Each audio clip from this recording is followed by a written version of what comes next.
Assalamualaikum warahmatullahi wabarakatuh. Salam dan bahagia guru penggerak. Saya Feti Faiza, CKB Angkatan 11, kelas 175B akan menyampaikan modul 1.1 A8 tentang koneksi antar materi, kesimpulan, dan refleksi.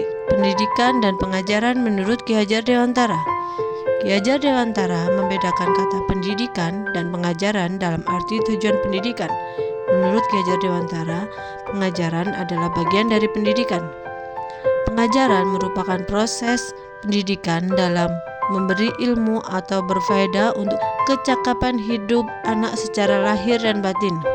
Pendidikan memberi tuntunan terhadap segala kekuatan kodrat yang dimiliki seorang anak agar ia mampu mencapai keselamatan setinggi-tingginya, baik sebagai seorang manusia maupun sebagai anggota masyarakat. Pendidikan adalah tempat bersemayam benih-benih kebudayaan dalam masyarakat dan merupakan kunci utama untuk menciptakan manusia yang beradab. Maksud pendidikan dan pengajaran yang berguna untuk berkehidupan bersama adalah memerdekakan manusia sebagai bagian dari persatuan atau rakyat. Manusia yang merdeka adalah manusia yang mandiri hidupnya, lahir dan batin, tidak tergantung pada orang lain, akan tetapi bersandar pada kekuatan diri. Pendidikan sebagai tuntunan. Murid terlahir dengan kekuatan kodrat, tumbuh dan hidupnya masing-masing. Pendidik hanya menuntun tumbuh dan hidupnya kekuatan kodrat yang ada pada anak dan memperbaiki lakunya. Kodrat alam dan kodrat zaman.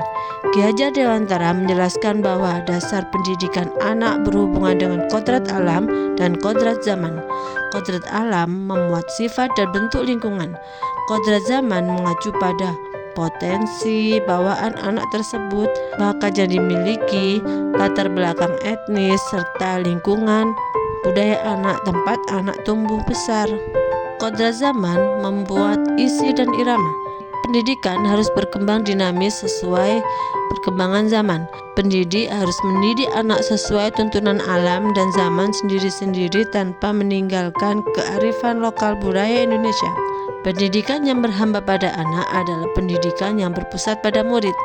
Pendidik memberi tuntunan sesuai dengan tahapan-tahapan perkembangan anak dengan budi pekerti, cipta, rasa, karsa atau karya dan tenaga. 1.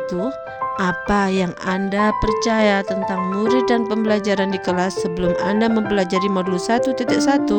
Refleksi sebelum saya mempelajari modul 1.1. Yang pertama, saya menganggap pembelajaran hanya transfer ilmu sehingga saya hanya fokus pada ketercapaian materi. Yang kedua, siswa duduk mendengarkan penjelasan, saya lebih mendominasi pembelajaran, siswa tidak berperan aktif. Dengan kata lain, siswa hanya sebagai objek pembelajaran. Yang ketiga, nilai kognitif menjadi acuan tujuan pembelajaran, sehingga apabila nilai KKM tercapai maka dianggap sudah tercapai. Yang keempat, saya menganggap kebutuhan murid sama. Saya tidak mempertimbangkan karakteristik murid.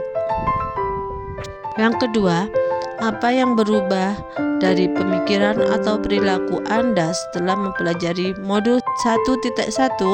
Setelah mempelajari modul 1.1, segera saya terapkan di kelas sehingga mencerminkan pemikiran Ki Hajar Dewantara.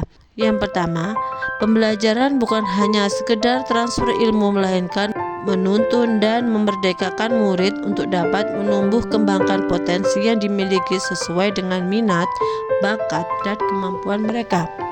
Yang kedua, memperhatikan semua aspek pembelajaran, baik kognitif, afektif, psikomotor, spiritual, sosial, dan budaya. Yang ketiga, memberi ruang kepada murid sebagai subjek pembelajaran, antara lain kebebasan berekspresi dan berkreasi, mengemukakan pendapat, dan memilih cara belajar. Yang keempat, menuntun mereka menjadi anak yang berbudi pekerti sesuai dengan kodrat alam dan kodrat zaman, serta menghargai perubahan dan kebudayaan. Apa yang dapat segera saya terapkan agar kelas saya mencerminkan pemikiran Ki Hajar Dewantara? Kesimpulan tentang strategi yang akan saya terapkan, yang pertama, saya lebih memahami bahwa pembelajaran harus sesuai dengan karakteristik murid, kemampuan anak, minat, bakat anak, atau berpusat pada siswa. Yang kedua, menggunakan metode pembelajaran yang bervariasi, inovatif, dan kreatif dengan memanfaatkan teknologi dalam pembelajaran. Yang ketiga, tidak memaksakan materi karena pendidikan yang merdeka adalah pendidikan yang mengutamakan perkembangan budi pekerti anak, memberi kesempatan sesuai dengan kemampuan mereka. Yang keempat, merancang pembelajaran yang menuntun anak menjadi anak berbudi pekerti sesuai dengan kodrat alam dan kodrat zaman, serta menghargai perubahan kebudayaan.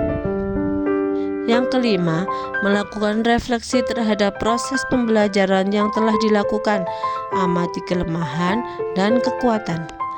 Yang terakhir, memperbaiki pembelajaran yang menguatkan kebutuhan murid agar terwujudnya pembelajaran yang berorientasi kepada murid. Sekian dari saya. Salam guru penggerak. Wassalamualaikum warahmatullahi wabarakatuh.